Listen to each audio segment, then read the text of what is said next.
Bonjour à tous, ici Stéphane de forex-trader.fr. Nous sommes le 21 mai 2015 et pour changer de l'euro-dollar, on va faire une petite analyse technique du câble, la livre anglaise contre le dollar américain.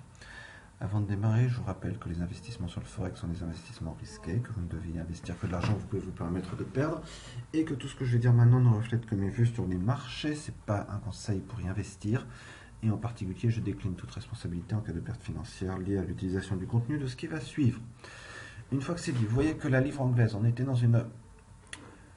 Ça descendait, on voit d'ailleurs très nettement que les MS long terme, on est sur le graphique jour, continue à descendre mais s'incurve.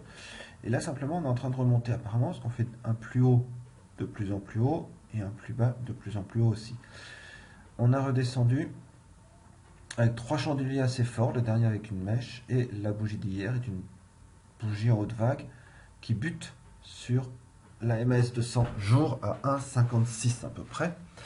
En même temps, on voit qu'ici, on a un support qu'on est en train de retester à 1,55. Alors, qu'est-ce qu'on fait de tout ça?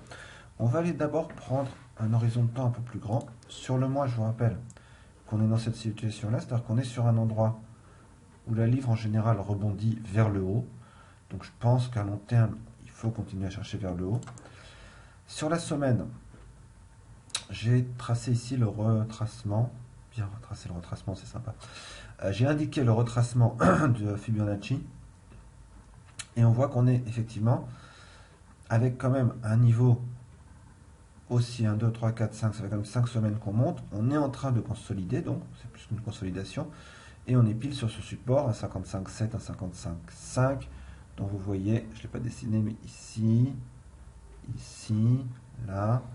Et là, c'est un vrai support. Donc la question c'est, est-ce que sur le graphe semaine, ma question c'est, est-ce que ce support va tenir ou pas? En tout cas, il est clair que je dois vers 1,55,7 à peu près, j'ai mon support. S'il casse vers le bas, je vais descendre vers 1,51,8, 1,52. S'il casse vers le haut, je m'ouvre la voie vers 1,58,5, 1,59. Je reviens sur la journée.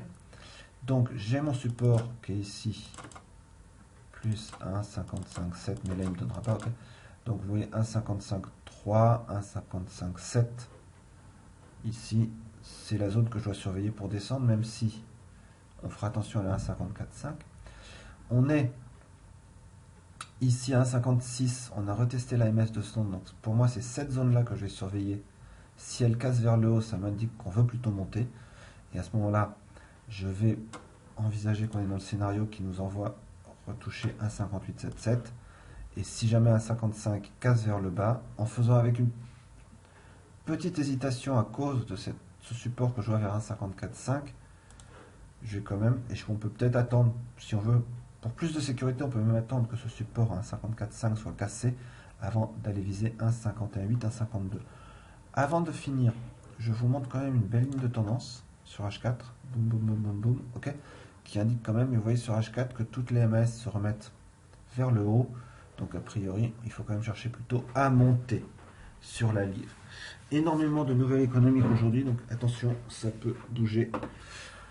Voilà donc ce que je voulais vous montrer. Je vous souhaite une très bonne journée de trading et je vous dis à bientôt pour une nouvelle vidéo de forex-trader.fr. Au revoir.